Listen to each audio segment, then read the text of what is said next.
অনেকদিন আল্লাহর হাবিবের খোঁজ খবর ছিল না। কাফেররা উরওয়া ইবনে মাসউদ নামে এক লোকরে পাঠাইছেন, যাও মদিনায় গিয়ে দেখে আসো নবীজি কি অবস্থায় আছে, আমাদের ব্যাপারে তার পরবর্তী পদক্ষেপ কি, গোয়েন্দার কাজ করে সব রিপোর্ট দিবা।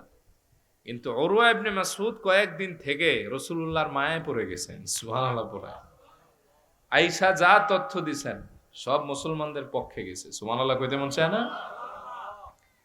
কাফেররা বলল, উরওয়া কি দেখে আসলা বলো।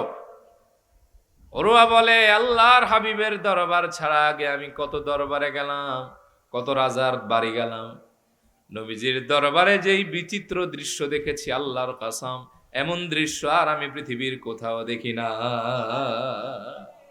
বলে, উরওয়া কি দেখলা?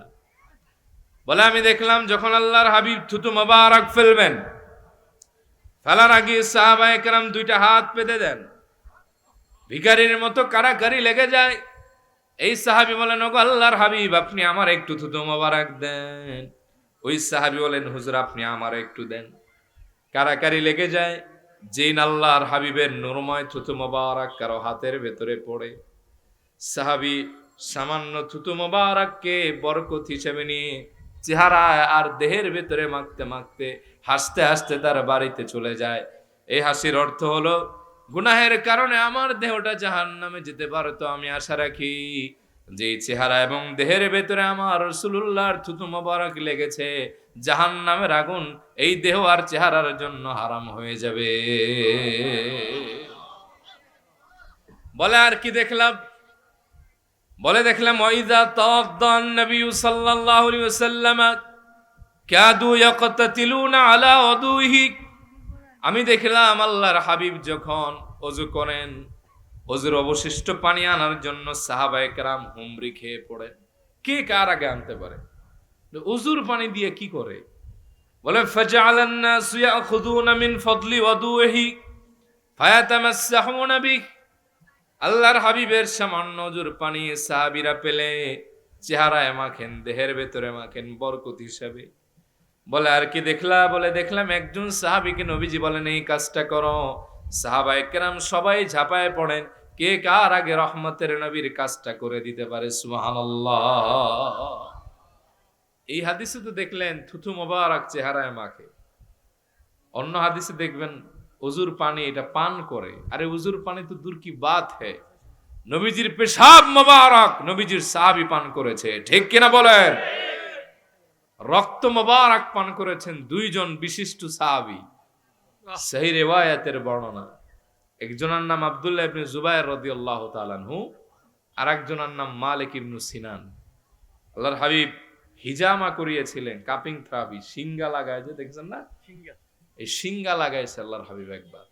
জাসাদ মোবারক থেকে নির্গত হওয়া রক্ত মোবারক গুলি আব্দুল্লাহ ইবনে জুবায়ের সব পান করে ফেলছেন। নবীজি বলছেন, কি করলা? যাও, আজ থেকে সব আগুন তোমার জন্য হারাম হয়ে গেছে।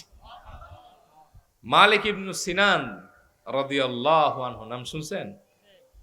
হযরতে আবু সাঈদ আল খুদরির বাবা। বাপরে গোটা, এই ছেলেরে গোটা বিশ্ব চেনে, বিশ্ববিখ্যাত মুহাদ্দিস। সাহাবীদের ভেতরে সবচেয়ে মাশহুর রাবীদের একজন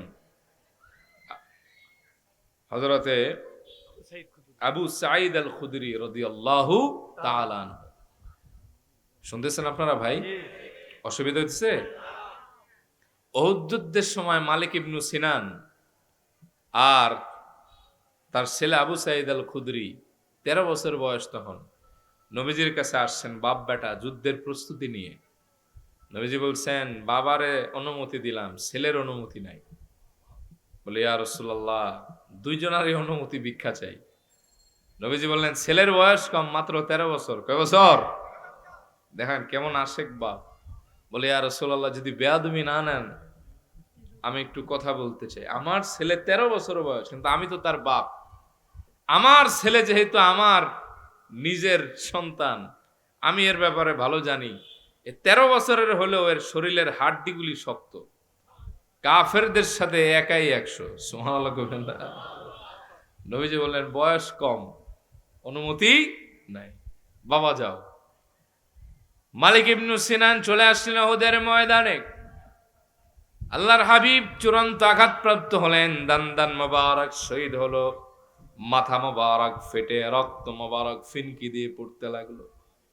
হযরতে মালিক ইবনু সিনান কোষ পেতে পেতে নবীজির রক্ত মোবারক গুলি সব পান করতে লাগলেন। নবীজি বললেন, ও মালিক, রক্ত মোবারক গুলা পান করলা কেন? হযরতে মালিক ইবনু সিনান বলেন, ও আল্লাহর হাবিব, আমি দাঁড়া জীবন্ত মানুষ, আর আমার সামনে আপনার রক্ত মোবারক জমিনে গড়ায় পড়বে, জমিন চুষে চুষে ধন্য হবে, আর আমি দাঁড়ায় থাকবো, তা তো হয় না। ও আল্লাহর হাবিব, আমি বরকতের আশায় আপনার রক্ত মোবারক গুলি পান করে ফেলেছি। নবীজি বললেন, যাও, আজ থেকে তোমার জন্য দুইটা সুসংবাদ। এক নম্বরে, মালিক, কোন ব্যক্তি যদি আমার প্রবাহিত একেবারে তাজা রক্ত কারো শরীরে প্রমাণ দেখতে চায়, সেজন্য তুমি মালিক ইবনু সিনান রে দেখে। দ্বিতীয় হলো, আমি রসুলের জাসাদ মোবারকের নির্গত হওয়া রক্ত মোবারক একবার যার দেহের ভেতরে ঢুকে যায়, দুনিয়া কিংবা আখিরাতের কোনো আগুন কিন্তু আর তার শরীর জ্বালাতে পারে না।